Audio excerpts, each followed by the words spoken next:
आपके भी exam pass आ रहे हैं एंड आपसे पढ़ाई नहीं हो रही, आपको पता नहीं लग रहा कि दिल्ली यूनिवर्सिटी के फर्स्ट सेमेस्टर के एग्ज़ाम कितने डिफ़िकल्ट होने वाले हैं, कैसा पैटर्न आने वाला है, एग्ज़ाम में कैसे पास हो पाएंगे, ये दिक्कत आ रही है ना। तो कोई डरने की ज़रूरत नहीं है यार, बिकॉज आज की वीडियो में मैं आपको गाइड करने वाला हूँ, मैं बताने वाला हूँ कि आप किस तरह से अच्छे मार्क्स लेके जा सकते हो, 8.59 CGPA मेंटेन कर सकते हो अपने फर्स्ट सेमेस्टर के अंदर। एंड क्या लेवल रहने वाला है एग्ज़ाम का, तो उसके बारे में डिस्कस करेंगे। तो अगर चैनल पर पहली बार आए तो फटाफट से जाके पहले सब्सक्राइब कर दो, because we are only 22 subscribers away from 9000 subscribers. तो फटाफट जाओ, टच करवा दो 9000 सब्सक्राइबर का mark. And without any further ado let's start today's video. तो यार देखो, सबसे पहले क्लियर करते हैं कि दिल्ली यूनिवर्सिटी का एग्जाम का लेवल क्या होता है। तो देखो, ये ना तो ज़्यादा डिफिकल्ट होता है ना ज़्यादा इजी होता है, एक मॉडरेट लेवल का रहता है, ठीक है पेपर। तो हर बच्चा पास इजीली हो सकता है अगर वो थोड़ा सा पढ़ के जाए तो, ठीक है। पहला क्वेश्चन क्लियर। अब दूसरे क्वेश्चन पे बढ़ते हैं कि यार पास हो सकते हैं या नहीं हो सकते लास्ट के 15-20 दिन में पढ़ के भी, बिकॉज अभी सिर्फ काफ़ी कम टाइम रहा है। बट अगर मेरे पॉइंट ऑफ व्यू से देखो तो यार स्टिल आपके पास काफ़ी टाइम पड़ा है। नवंबर पड़ा है पूरा, ठीक है, दिसंबर के भी 10-12 दिन के आसपास, एंड अक्टूबर के भी ऑलमोस्ट 10 दिन के आसपास पड़े हैं। तो आपके लगभग 1.5 महीने के आसपास पड़ा है, ठीक है। तो 1.5 महीने में यानी कि 40-45 दिन के अंदर आराम से आप अच्छा पढ़कर अच्छा स्कोर डेफिनेटली लेके जा सकते हो। अगर अभी तक भी कुछ नहीं पढ़ा है तो डेफिनेटली आप एक अच्छी CGPA मेंटेन कर सकते हो, ठीक है। एंड अगर बात करें किस तरह से प्रिपरेशन करनी है, किस तरह से स्ट्रैटेजी बनानी है, तो यार मैं बताता हूँ आपको। यार देखो यार, जितने भी क्लासेस लगा रहे हो आप, सबसे सिंपल चीज़ तो यही है कि आप नोट्स बना लो। इट इज़ नॉट फिजिबल कि आप लास्ट डे बुक उठा रहे हो एंड वो बुक पढ़ के जा रहे हो, ठीक है। 12th तक आप पूरे साल पढ़ते थे तो आपको आइडिया होता था कि कौन सा टॉपिक करना है, कौन सा टॉपिक नहीं करना। बट कॉलेज में आप पढ़ते ही काफ़ी कम हो, ठीक है, 1 महीना 1.5 महीने के आसपास पढ़ते हो। तो उसमें पूरा सेमेस्टर का देखना कि क्या क्या आना है, क्या क्या नहीं आना है, क्या क्या इंपॉर्टेंट है, वो काफ़ी ज़्यादा मुश्किल हो जाता है। तो ऑलवेज मेक श्योर कि यार अभी भी अगर आप नोट्स बना रहे हो तो बहुत अच्छी बात है, अगर नहीं बना रहे तो स्टार्ट मेकिंग नोट्स, बिकॉज वही आपको हेल्प करने वाले हैं। आप सारे टॉपिक्स नहीं पढ़ सकते। दूसरी सबसे इंपॉर्टेंट चीज़ है जो बच्चे अक्सर नहीं करते, वो है कि आप प्रीवियस ईयर का पैटर्न फॉलो नहीं करते, आप चेक ही नहीं करते और उससे पहले पढ़ना स्टार्ट कर देते हो। But the right approach is आप प्रीवियस ईयर क्वेश्चंस उठाओ, प्रीवियस ईयर सैम्पल पेपर्स उठाओ और उसमें चेक करो कि क्वेश्चंस कैसे आ रहे हैं, क्या पैटर्न आ रहा है। अगर मैं प्रीवियस ईयर का पैटर्न बताऊँ, करंट ईयर का मुझे पता नहीं चेंज हुआ है नहीं हुआ, बट प्रीवियस ईयर के अकॉर्डिंग आपका 8 क्वेश्चन आते थे, उसमें से आपको 5 अटैम्प्ट करने हैं, ठीक है। या फिर आपके पास 5 क्वेश्चन आते थे, सब में इंटरनल चॉइसेस होती थी। तो सिंपल सी चीज़ है, अगर आपके सिलेबस में 15 चैप्टर है और क्वेश्चंस 5 आने हैं पेपर में, तो यानी कि 10 चैप्टर तो रेलिवेंट रहने नहीं वाले, ठीक है। बट फिर भी आप क्या क्या सोच के जा रहे हो कि यार अगर वो क्वेश्चंस रिपीट हो गया तो टोटल 10 क्वेश्चन आएगा, अगर हर में इंटरनल चॉइस भी आई, राइट। तो 5 चैप्टर तो आप फिर भी छोड़ के जा सकते हो। तो आपको सारा सिलेबस नहीं करना होता, आपको स्ट्रैटेजी के साथ कुछ सिलेबस करना होता है एंड कुछ छोड़ना भी होता है, ठीक है। इसीलिए बच्चे पास आराम से हो जाते हैं, बिकॉज वो सारे सिलेबस पे फोकस नहीं करते, कुछ टॉपिक्स पे फोकस करते हैं जो ज़्यादा रिपीटेड है। तो प्रीवियस ईयर के क्वेश्चन पेपर स्कैन करो, प्रीवियस ईयर के सैम्पल पेपर स्कैन करो, उसमें चेक करो कि कौन से क्वेश्चन सबसे ज़्यादा रिपीट हो रहे हैं, 5 साल 7 साल में सबसे ज़्यादा रिपीटेड टॉपिक्स हैं, उनको नोट डाउन कर लो, ठीक है, ये बार बार पूछा जा रहा है, ठीक है। फिर उन टॉपिक्स को डिटेल में पढ़ो, क्योंकि उन टॉपिक्स को डिटेल में पढ़ोगे तब आप अच्छा लिख पाओगे पेपर में, और अच्छा लिखोगे तो अच्छे नंबर आपके आएंगे।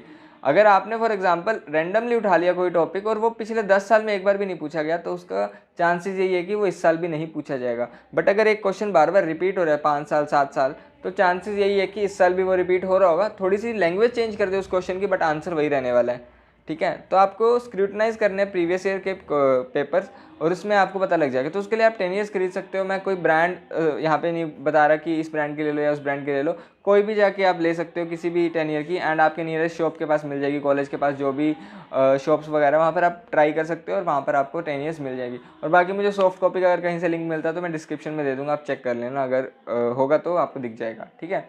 तो ये सबसे इंपॉर्टेंट चीज़ है। सबसे पहले प्रीवियस ईयर पेपर देखो, उनको गो थ्रू करो, किस टाइप के क्वेश्चंस पूछे गए, कौन से चैप्टर सबसे ज़्यादा रेलिवेंट है और कौन से टॉपिक सबसे ज़्यादा रेलिवेंट है, उन पे ज़्यादा फोकस करो। और फिर जब वो हो जाए फिर उसके बाद फालतू के टॉपिक्स उठाओ, ठीक है। तो इससे आपको ना सॉर्टेड हो जाएगा किस टॉपिक पे ज़्यादा फोकस करना है, किस पे नहीं करना। नेक्स्ट चीज़ आती है कि भैया कोर सब्जेक्ट्स भी है हमारे पास, और सब्जेक्ट्स भी है, ठीक है, उसके अलावा जैसे कि वैल्यू एडिड कोर्सेज हो गए, या SCC हो गया, AECC हो गया। तो इतने सारे सब्जेक्ट्स हैं, उन पे कैसे फोकस करें, कैसे टाइम डिवाइड करें। देखो, कोर सब्जेक्ट्स इंपॉर्टेंट है तो उन पे मेक श्योर करना कि उसमें कुछ भी गड़बड़ ना हो, ठीक है, उस पर थोड़ा फोकस ज़्यादा देना। और बाकी जो सब्जेक्ट हो गया ना, AECC हो गया आपका, SCC हो गया, VAC हो गया, इन पे ज़्यादा फोकस देने की जरूरत नहीं है, बिकॉज ये थोड़े इन जनरल होते हैं, आपको इसके बारे में नॉलेज होती है। जैसे EVS सब्जेक्ट है, EVS के बारे में आपको पता है, इतने टाइम से पढ़ रहे हो, एनवायरमेंटल स्टडीज़, ठीक है, आपको पता है कि एनवायरमेंट में क्या चल रहा है, कैसे ग्लोबल वार्मिंग रुक सकती है, या फिर ओजोन लेयर डिप्लीशन वगैरह, ग्लोबल वार्मिंग, ये सब टॉपिक्स होते हैं, ठीक है।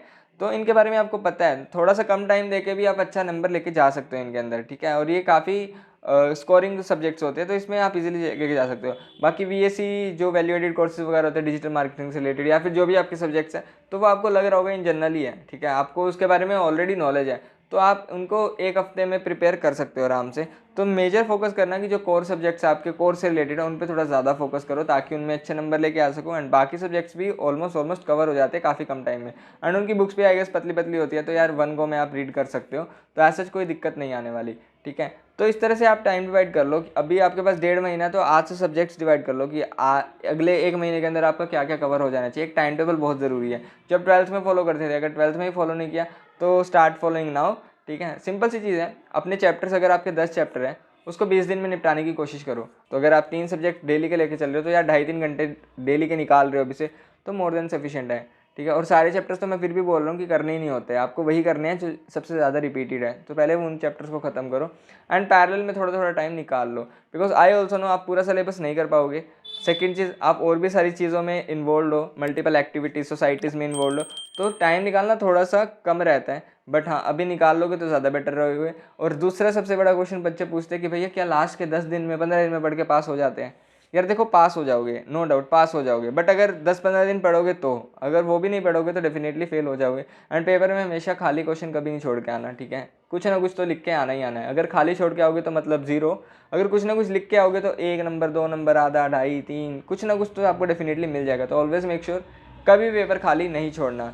एंड जहाँ तक बात है 10-15 दिन की, तो उस टाइम पे सिर्फ 10 ईयर्स काम आती है, 10 ईयर्स को पढ़ो, बच्चे वही पढ़ते हैं एंड पास हो जाते हैं, ठीक है। थोड़ा सा खुद पे सेल्फ बिलीव दिखाना होता है, एंड पेपर खाली नहीं छोड़ के आना होता। सबसे बड़ी चीज़, 5 क्वेश्चन चाहिए, आपको कुछ भी ना आता हो फिर भी आप लिख के आओगे। अब ऐसा नहीं है कि आउट ऑफ द बॉक्स कुछ ही लिख के आ रहे हो, ठीक है, गाना लिख के आ रहे हो, तो that doesn't make sense. But हाँ, थोड़ा रेलिवेंट लिखाओगे तो यार थोड़े बहुत नंबर मिल जाएंगे आपको। हाँ, प्रैक्टिकल सब्जेक्ट्स के लिए आपको थोड़ी प्रिपरेशन अभी से स्टार्ट करनी पड़ेगी, बिकॉज उसमें प्रैक्टिकल सब्जेक्ट में आपको प्रैक्टिस चाहिए, आपको क्वेश्चंस प्रैक्टिस करने पड़ेंगे, तब जाके आप कर पाओगे। थ्योरेटिकल में फिर भी हो जाता है कि कुछ बना के लिख देंगे, लेकिन प्रैक्टिकल में नहीं हो पाएगा। तो यही कुछ टिप्स हैं। एंड बाकी आपको जो भी प्रॉब्लम आ रही है तो कमेंट बॉक्स में बताओ आपके पास क्या डाउट्स है, उन पे मैं वीडियो लेके आऊँगा एक कंबाइन करके, ठीक है। एंड अब से मैं काफ़ी ज़्यादा एक्टिव हो जाऊँगा फिर से DU बस पर। 70 दिन में 70 वीडियोस डालने का मैंने चैलेंज लिया है, तो आपको डेली नई वीडियो देखने को मिलेगी। तो फटाफट जाओ, ये चैनल शेयर कर दो अपने दोस्तों के साथ, ये वीडियो शेयर कर दो दोस्तों के साथ जो भी ये सोच रहे हैं कि कैसे प्रिपरेशन करनी है, तैयारी हो पाएगी या नहीं हो पाएगी। तो ज़्यादा टेंशन लेने की ज़रूरत नहीं है, बट हाँ टेंशन लेनी भी है, ठीक है, ज़्यादा लेने की ज़रूरत नहीं है। बट पेपर की अगर टेंशन नहीं लोगे तो भाई फिर वो ब्लंडर भी हो सकता है, ठीक है। आप घर से आए हो पढ़ने के लिए, तो उस चीज़ को दिमाग में बिठा के रखना। बट मैं एक रिलीफ दे देता हूँ कि यार इतना ज़्यादा डिफिकल्ट नहीं आएंगे एग्ज़ाम जितना आपको लग रहा है, ठीक है। तो be prepare for that. And जो भी डाउट्स हो तो कमेंट बॉक्स में बताओ, डेफिनेटली उनको सोल्व करूँगा। एंड नेक्स्ट वीडियोस उन्हीं को कंबाइन करके ज़रूर ले आऊँगा। बाकी आपको वीडियो कैसे लगी कमेंट बॉक्स में बता सकते हो। एंड अगर 250 लाइक इस पर टच करवा देते हो तो that would be great. See in the next one, till then this is Shahjahan signing off. आप सोशल मीडिया हैंडल्स के लिए लिंक्स चेक कर सकते हो, डिस्क्रिप्शन बॉक्स में दे रखे हैं। इंस्टाग्राम पे मैं रील्स बना रहा हूँ काफ़ी ज़्यादा इन्फोटेनमेंट टाइप में, तो आप जाके चेकआउट कर सकते हो और मज़ा भी आएगा। सेल्फ ग्रोथ से रिलेटेड मैं रील्स बना रहा हूँ। एंड उसके अलावा लिंक्डइन पे आप कनेक्ट हो सकते हो अगर आपको थोड़ा कॉलेज लाइफ से रिलेटेड कंटेंट या फिर कंटेंट क्रिएशन से रिलेटेड कंटेंट या मेरे एक्सपीरियंस जानने हैं, तो मैं लिंक्डइन पे वो शेयर करता हूँ। Thank you so much, see you in the next one.